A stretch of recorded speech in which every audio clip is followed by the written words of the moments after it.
Let's paint a geode. To start, you're going to take your black oil pastel and create an organic shape that's going to be the main shape of your rock or geode. You're going to repeat this shape again on the inside to create an outer layer known as the crust. You're going to paint that with brown watercolor to be like the outside of a rock. Don't worry about making it perfect because it's supposed to be a rock and no rocks are perfect. If you're worried about getting outside the lines, just remember that we're going to cut these out, and also that the oil pastel makes a resist with the watercolor and makes it a little bit harder for you to get outside the lines. So don't stress.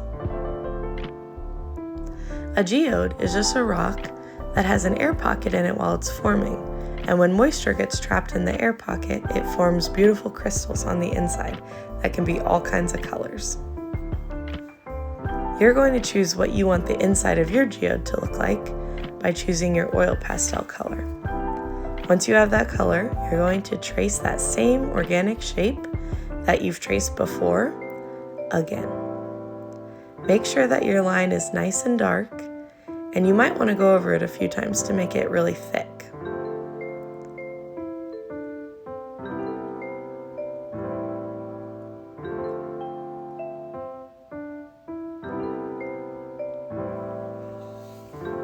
When you're happy with that line, you're going to take a white pastel and make a shag line, which is just like a scribbly back and forth line. You're making this all the way around your shape that you just drew, pulling in some of that color down into your shag line, but you want to be careful not to fill in the middle. You're just doing another border. Now you're going to take your brush and do a watercolor technique called wet on wet, which is where you wet your paper before you paint and then wet your watercolor and paint on top of that water.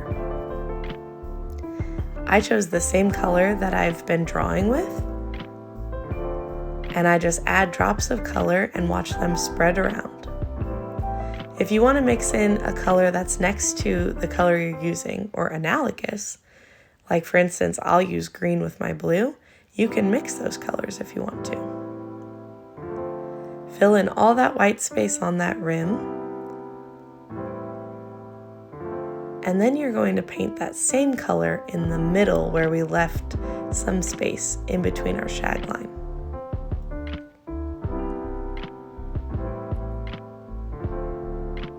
I chose to use a lot of paint and make it really concentrated in this section to add dimension.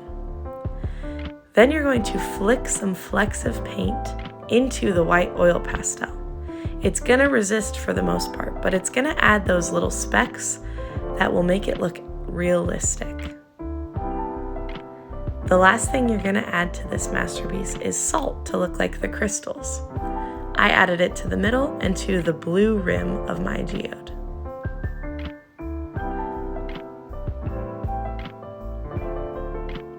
And if your brown paint is dry, you can go in with some black pastel to add a few grooves and bumps to make it look like the outside of a rock and add the texture that you would see.